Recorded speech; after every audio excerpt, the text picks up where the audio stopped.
तो दुनिया में कई ऐसे देश हैं जहां डेमोग्राफिक चेंज एक बड़ी समस्या है। भारत भी इससे अछूता नहीं है। डेमोग्राफिक चेंज के सबसे मुख्य कारणों में से एक है घुसपैठ, जिसका जिक्र देश के गृह मंत्री से लेकर प्रधानमंत्री तक कई मंचों से कर चुके हैं। बंगाल चुनाव में बीजेपी ने इस मुद्दे को जोर शोर से उठाया और सत्ता में आते ही सुवेंदु सरकार ने जो बड़ा फैसला लिया उसमें बॉर्डर एरिया की फेंसिंग के लिए बीएसएफ को 600 हेक्टेयर जमीन सौंपने का काम किया।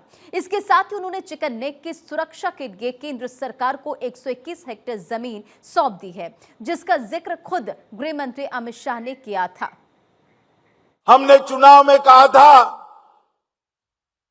आप हमें शासन की धुरा दे दीजिए, हम बांग्लादेश सीमा पर सीमा की बाड़ बनाने का काम, फेंसिंग का काम कुछ ही दिनों में शुरू करेंगे। और मैं बंगाल के मुख्यमंत्री श्री शुभेंदु अधिकारी जी को बधाई देना चाहता हूं कि साथ ही दिन में उन्होंने 600 हेक्टेयर भूमि बीएसएफ के हाथ में सौंपने का काम कर दिया। चिकन नेक की भी 121 हेक्टेयर भूमि भारत सरकार को दे दी। इसके साथ ही गृहमंत्री अमित शाह ने लोगों को आश्वस्त किया कि डेमोग्राफिक चेंज के सबसे बड़े कारण घुसपैठ पर अब भीषण प्रहार होने वाला है, क्योंकि जिन 3 राज्यों पश्चिम बंगाल, असम, त्रिपुरा में सबसे ज्यादा घुसपैठ के मामले सामने आते, वहां अब बीजेपी की सरकार है और अब इसके ऊपर भीषण प्रहार होने वाला है।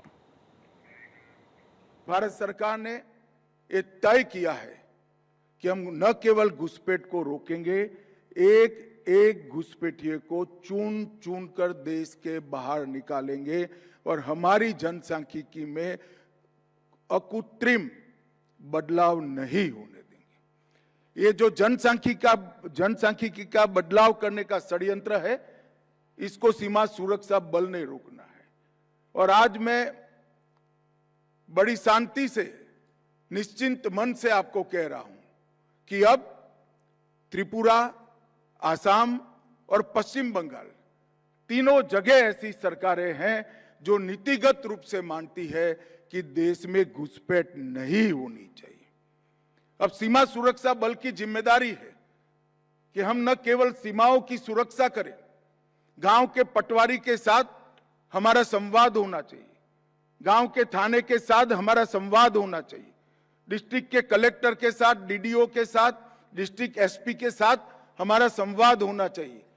कौन नया घुसपैठिया आया है, क्या रूट है, कहां से तस्करी हो रही है, कहां से गौ तस्करी हो रही है, ये सारे रूटों को चुन चुन कर बंद करना, समाप्त करना, ये बीएसएफ की जिम्मेदारी है।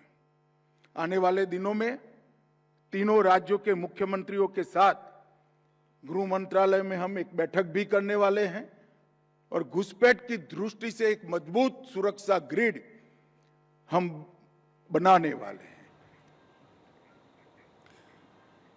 अमित शाह के स्टेटमेंट और एक्शन से यह साफ हो गया कि सरकार देश में तेजी से हो रहे डेमोग्राफिक चेंज को लेकर बेहद गंभीर है और इसी के तहत सरकार ने इसके कारणों की जांच के लिए एक उच्च स्तरीय समिति बनाई है।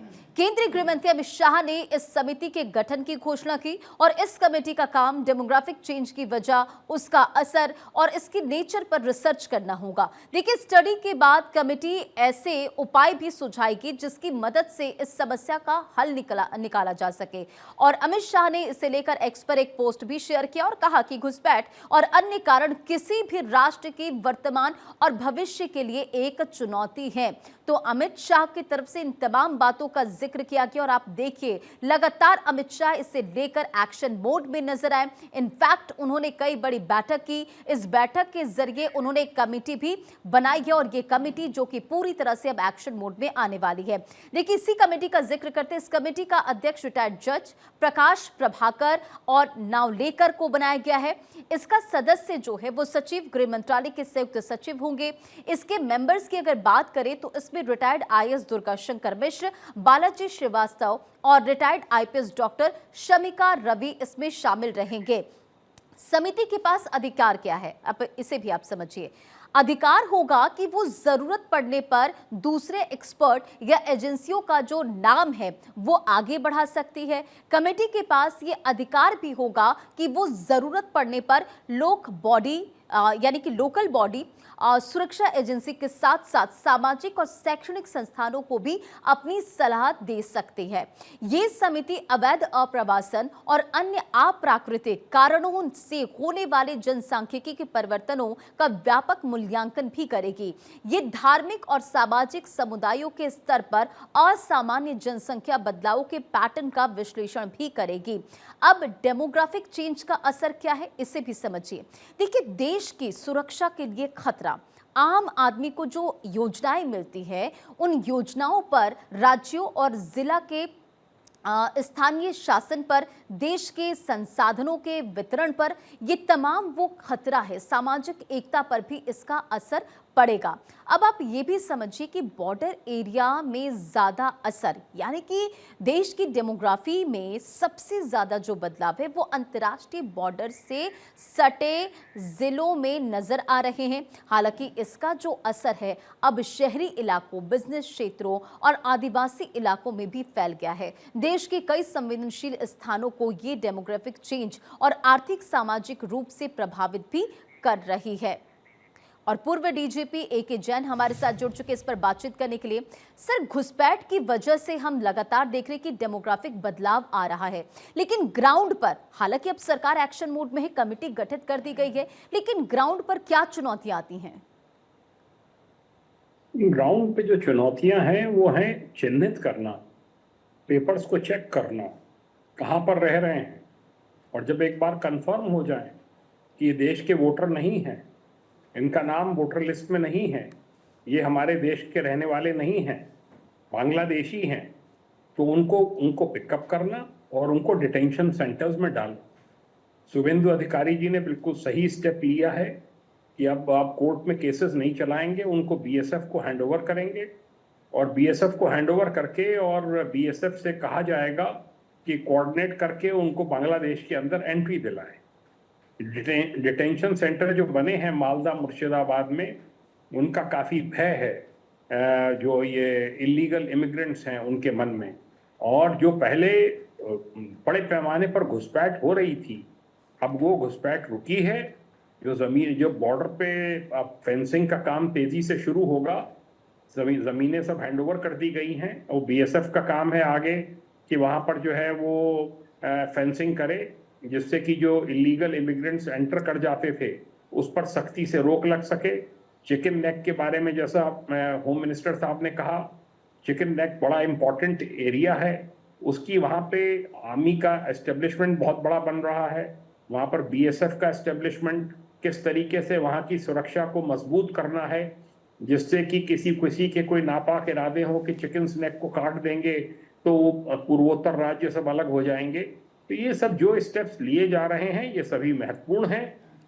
बांग्लादेशी घुसपैठियों में एक भगदड़ की स्थिति है, वो यहाँ मेडिकल फैसिलिटीज के लिए आ जाते हैं, फ्री राशन मिलता है उसके लिए आ जाते हैं, जो हमारे यहाँ और अन्य जनमानस के लिए जो सुविधाएं हैं उनका उपयोग करते हैं। वह उनका कोई लगाव, कोई लॉयल्टी उनकी देश के प्रति नहीं है।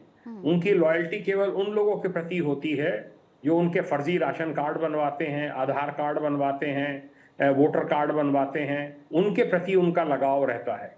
वो स्लीपर सेल का भी काम कर सकते हैं, वो किसी भी टेररिस्ट ग्रुप को भी सपोर्ट कर सकते हैं, हिंसा भी फैला सकते हैं। तो इसलिए जो शुभेंदु अधिकारी जी जो अब स्टेप ले रहे हैं, जो नए मुख्यमंत्री हैं, सही दिशा में कार्रवाइयां हो रही हैं।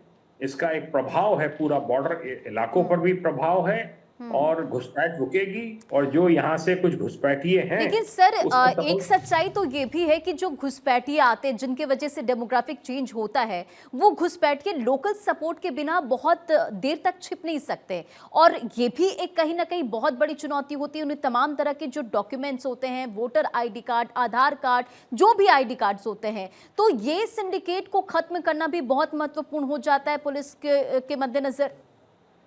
है ही वो तो जगह जगह ये लोग बसवा रहे हैं।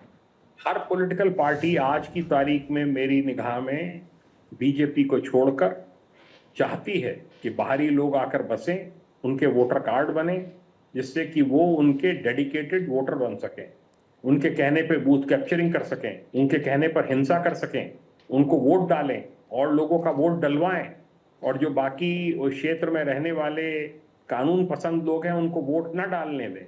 ये सब गैर कानूनी धंधों में जो नकली करेंसी आ रही है बांग्लादेश के माध्यम से, पाकिस्तान के माध्यम से, उसका वो मुर्शिदाबाद के माध्यम से, मालदा के माध्यम से एंटर करती है देश में। ये यहाँ पे कैटल स्मगलिंग होती है। सारे जितने गलत धंधे हैं उसमें ये लोग लिप्त हैं।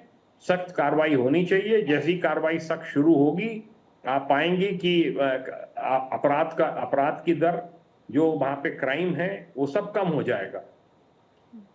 हाँ बिल्कुल। और सबसे बड़ी बात है जिसका जिक्र हमने पहले भी किया था, हमने रिपोर्ट भी दिखाई, और दूसरी बात कि पश्चिम बंगाल, असम, त्रिपुरा, इन तमाम जगहों पर घुसपैठियों की खबर सबसे ज्यादा होती, घुसपैठ ज्यादा होती है। तो क्या जो इसका असर है सिर्फ यहीं तक सीमित होता कि पूरे देश भर में पड़ता? सर आपके एक्सपीरियंस क्या कहते हैं? पूरे देश पर पड़ता है, पूरे देश पर इसका असर पड़ता है। यहीं से आगे फिर इन्फिल्ट्रेट कर जाते हैं, यूपी में आते हैं, झारखंड में जाते हैं, बिहार में जाते हैं, जगह जगह फैल रहे हैं, महाराष्ट्र तक पहुंच गए हैं, कर्नाटक में सुना बहुत बड़ी संख्या में एंटर कर रहे हैं, बेंगलोर के आसपास इनके जो है सेटलमेंट्स बन गए हैं। ये देश के लिए घातक हो सकता है किसी समय, इसलिए इन पर कार्रवाइयां निरंतर जारी रहनी चाहिए। त्रिपुरा का भी बॉर्डर लगा हुआ है, बहुत लंबा बॉर्डर है। उसी तरीके से वेस्ट बंगाल का बॉर्डर है, असम का बॉर्डर है। जब स्ट्रेंथनिंग होगी, जब वहां पर सारे जो लूप होल्स हैं, एंट्री पॉइंट्स हैं, जब वो बंद किए जाएंगे, तो देखिए असर पड़ने लगेगा। और जो यहाँ के लोकल लोग जो इनको संरक्षण देते हैं, उनको चिन्हित किया जाएगा, उनके खिलाफ भी कार्रवाइयां होंगी। बिल्कुल। अब देखना होगा कि आने वाले वक्त में क्या कुछ तस्वीरें बदलती है। इस वक्त हमारे साथ जीएस अवाना, पूर्व डीसीपी भी कनेक्ट हो चुके हैं। और सर आप कैसे देखते हैं अभी सरकार की तरफ से, और गृहमंत्री अमित शाह पूरी तरह से एक्शन मोड में घुसपैठ को रोकने में, और डेमोग्राफिक बदलाव जो हो रहा है, ये क्या चुनौती है? और ये जो कमेटी बनाई गई है, क्या लगता है इससे कितना बदलाव होगा आने वाले समय में? नमस्कार। जो जैन साहब कह रहे हैं वो सारी बातें एकदम सही है। और मैं तो दिल्ली का बताता हूँ कि दिल्ली में भी घुसपैठियों की कोई कमी नहीं है। अगर आप देखें, बांग्लादेशी जो है जितने दिल्ली में हैं, जो वहाँ से बॉर्डर से घुस के और यहाँ तक पहुँचे, और यहाँ वो इतना आसान है कि मैंने ये देखा कि एक एक वो जो बांग्लादेशी है वो काम करते हैं, तो उनकी कई कई वो वाइफ होती हैं। तो मैं एक दो से जो पता चला कि साहब ये जो है, मैं तो गया था, अब मैं ये दूसरी ओर ले आया हूँ। इतना आसान है। तो जो पोरस बॉर्डर है उसको सख्ताई बहुत ज़रूरी है। और सख्ताई, क्योंकि ये कोई सिटीजन तो है नहीं जो इनको ये प्रोटेक्शन दिया जाए। और जो इन्होंने जितने डॉक्यूमेंट बनाए हैं, ये डॉक्यूमेंट बनाने में जिन लोगों ने सहयोग दिया है, उनके खिलाफ भी सख्त कार्रवाई होनी चाहिए। अभी देखिए आप, जो बांग्लादेश बॉर्डर पे अभी ये जा रहे हैं, उनके पास में आधार कार्ड भी है, पैन कार्ड भी है, उनके पास में लगभग सारे डॉक्यूमेंट्स हैं जो जा रहे हैं। केवल वो एसआईआर में आके फंसे हैं, तो इसलिए वो लोग जा रहे हैं। तो जिन लोगों ने ये सहयोग दिया है और इनके ये डॉक्यूमेंट बनाए हैं, ये भी उतने ही दोषी हैं। और जब इन पे सख्त कार्रवाई होगी, जब आगे बात चलेगी। अभी एक दो की संख्या में नहीं है, लाखों की संख्या में पूरे घुसे हुए हैं। कोई शहर नहीं है जिसमें ये जो इलीगल माइग्रेंट्स नहीं हैं। और ज़्यादातर ये लोग, मैंने तो देखा है दिल्ली में, कि क्रिमिनल एक्टिविटीज़ में भी लिप्त हैं। इनसे क्राइम बढ़ता है। तो मेरे हिसाब से अब ये अच्छा कदम है, कमिटी समिति बनाई और इस तरह से किया। इनकी तरफ ये करना कि इनको उठा के पहले पूरा प्रोसीजर के नाम पे जो है इनको रखो और फिर जो ये यहाँ पे मौज करते रहें, ये नहीं होना चाहिए, क्योंकि यानी कि इसमें सर लोकल बड़ सपोर्ट जो है उसका भी असर है, ये भी चुनौती, और इसी सिंडिकेट को खत्म करने की भी जरूरत है और जिसे लेकर कार्रवाई भी हो रही है। बहुत बहुत शुक्रिया हमारे साथ जुड़ने के लिए और इन तमाम जानकारियों को सामने रखने के लिए।